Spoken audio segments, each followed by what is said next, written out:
Hey, it's Sam, and I'm talking today about the Jupiter-Venus conjunction in the sky right now.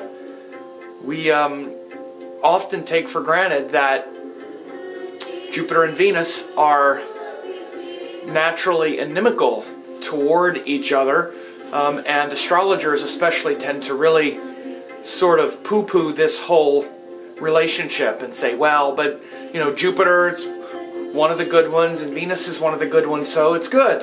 And there are definitely advantages when two gentle planets, we want to call them gentle, and planets that are givers, which are what the gentle planets, or what are typically called the benefics, do. They're mainly givers. They're the ones that give us things that we naturally want to have, like Jupiter gives us children, optimism, things that expand us and allow us to grow, like, for instance, teachers and all of those sort of things.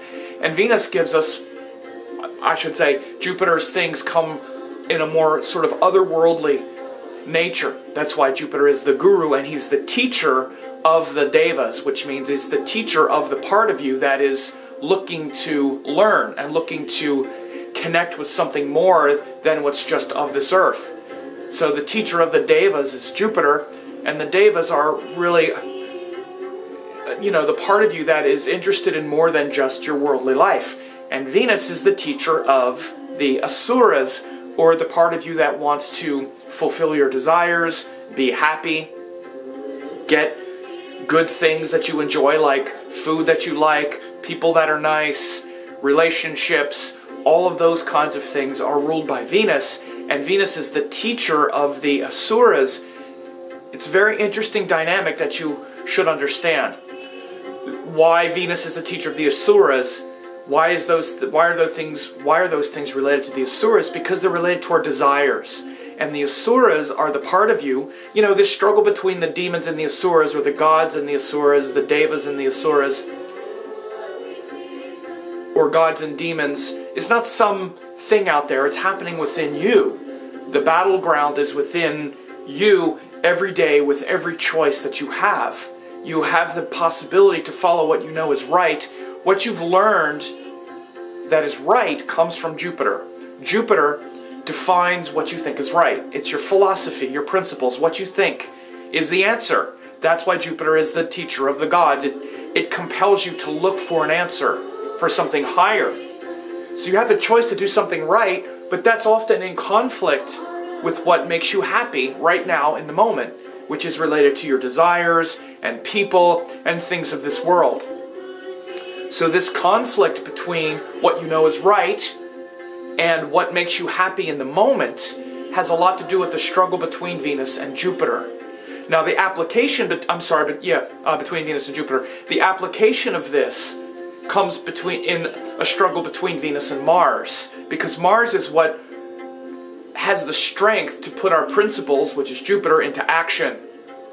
Action is Mars, and our actions are our actions should be aligned with what we know is right, based on our philosophy, the Jupiter stuff I just talked about. So actions, Mars, are, at least in our mind, always right. We are always thinking we're doing the right thing. That's why if you want to get someone in an argument, just tell them you did the wrong thing. Why did you do this? That was wrong. Immediately Mars comes out and defends it, because Mars does things in accordance with principle. This is how Jupiter and Mars work together.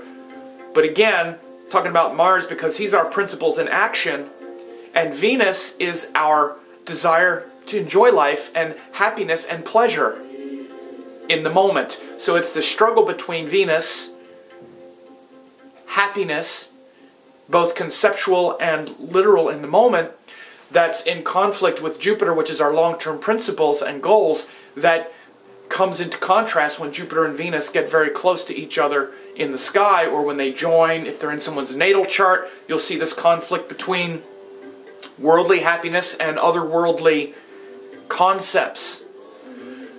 So when they come together, you'll see which one is more prominent based on the dignity of the planets. Of course, Jupiter is sort of more dominant to Venus now because Jupiter is exalted, and Venus is in the sign of of a natural enemy when it's in Cancer, because the moon is naturally inimical toward Venus. So this this quality of Venus, which is like romance, happiness, worldly happiness, other people, is being somewhat sacrificed right now for the long-term principle, because Jupiter is about principles. You see this conflict between Jupiter play out in some sort of typical ways, like for instance, there's a whole saying, if you want to see how spiritual you really are, get in a relationship.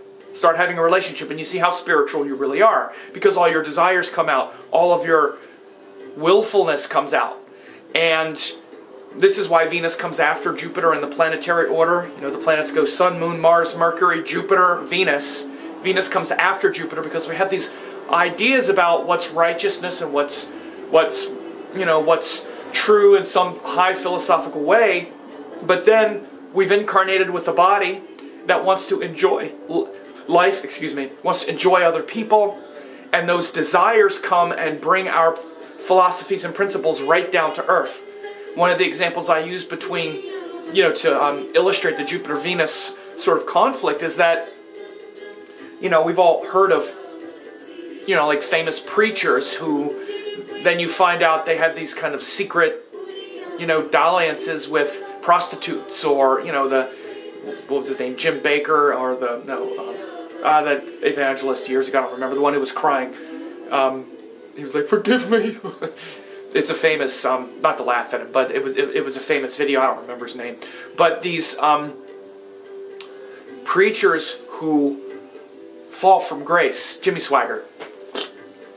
Jim Bakker was another one, him and Tammy Faye. But you see this, the piety and the righteousness of the religious person has to get brought down to earth, or is brought down to earth in the Venus sense. And a lot of the problems that we have with religion is we realize that it doesn't apply to our worldly life. Venus is the very worldly energy.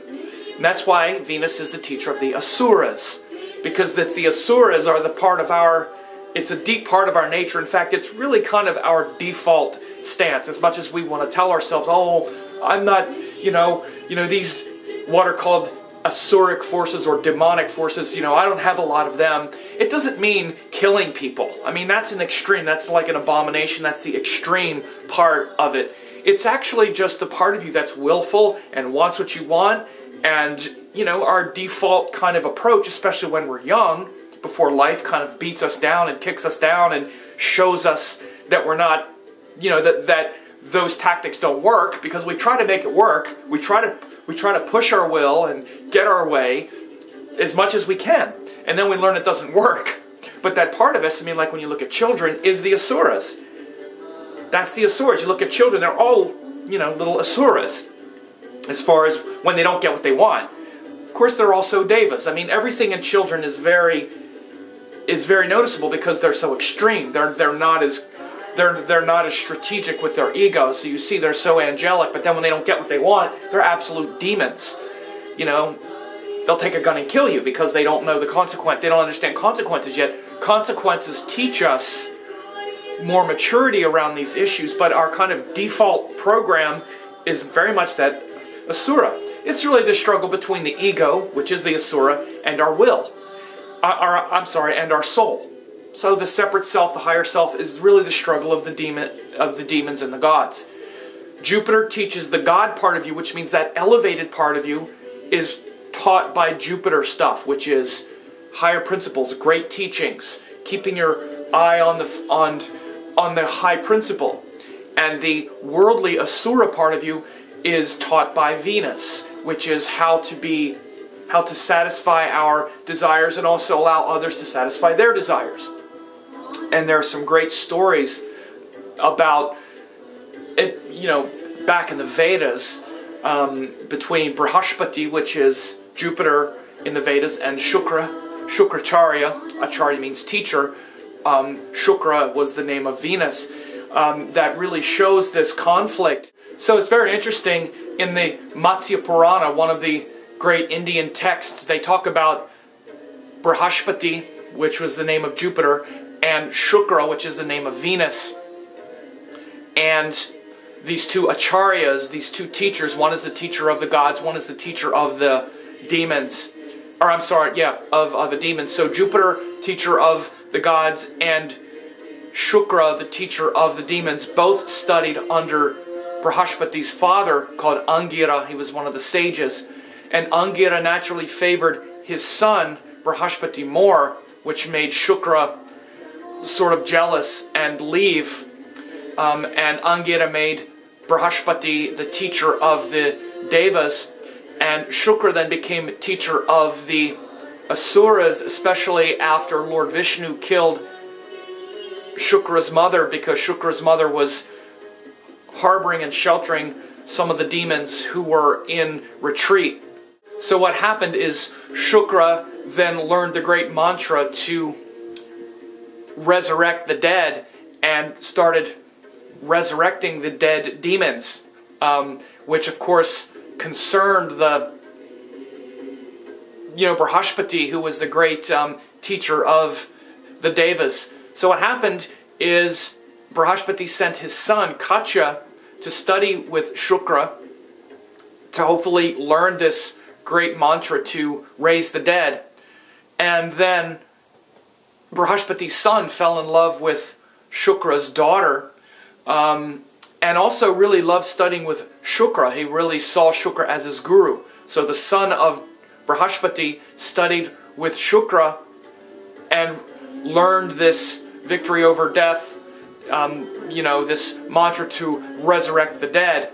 And very interesting story about how the demons killed him, and then he was resurrected, and then they killed him again, and burned his body and ground it up into ashes and served it to Shukra. So then Shukra drank Katya's ashes, and if he were to resurrect him, Katya would bust out of his stomach.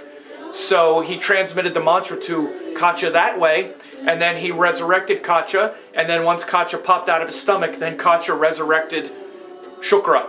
So they resurrected each other. That's how Katya learned the victory over death mantra, but he wasn't able to use it because then Shukra's daughter placed a curse on him. And it's interesting to see why he placed the curse and to see the motivations. And it's the same motivations between Jupiter and Venus. The son of Brhaspati was very principled, and even though he loved Shukra's daughter, he would not marry her because she was the daughter of his guru. Propriety and doing what's righteous is a quality of Jupiter, a quality of Brhaspati. And it's not a quality of Venus. Venus is not about doing what's right, it's doing what I want. But I love you and I want to marry you. That's what Shukra's daughter was saying. And then when she didn't get what she wanted, she put a curse on Brhaspati's son Katya and said, even though you have this mantra, you can't use it. It won't work. So even though he went and got the mantra, it wouldn't work. And then he placed a curse on her that said, if you marry a Brahmin, it'll break up. And that's what happened to her later. So that's another story. But the story between the children of Brhaspati and Shukra continues the energy between Jupiter and Venus. That same conflict between desire. Shukra's daughter wanted to marry Brhaspati's son, and he loved her too, but he wouldn't marry because it would not respect propriety and what's right, righteousness, which again is a principle of Jupiter. What's right, not what feels good, not what makes me happy. So in your life, look for situations, especially in relationships, where there's a conflict between what you know is right and what makes you happy. And of course, anytime you see something like sex involved in attraction, pulling you into a situation that's not congruent with your principles or your life direction or other things, you'll see this conflict between Jupiter and Venus. Because Jupiter is and they're both givers. You might give something that makes you feel really happy in the moment, like let's say with another person, especially in relationships, because Jupiter's the karaka of that, but it takes you away from your principles. And again, you see these issues played out very simply just in like children and relationships. People get married to have a child. Marriage is Venus, children is Jupiter. After the children grow, the marriage breaks because there's no more common theme anymore. Or people stay together in the relationship, Venus, because the children keeps them together. But they might not have a lot in common themselves. These are big, common themes that we see played out in life all the time. And now that these two planets are very close together in the sky, look in your life to see how these things are grinding against each other, and notice the trade-offs that you might have to make. And as an astrology student, don't keep making this mistake. Don't keep poo-pooing, oh, but it's Venus and Jupiter and they're both good ones.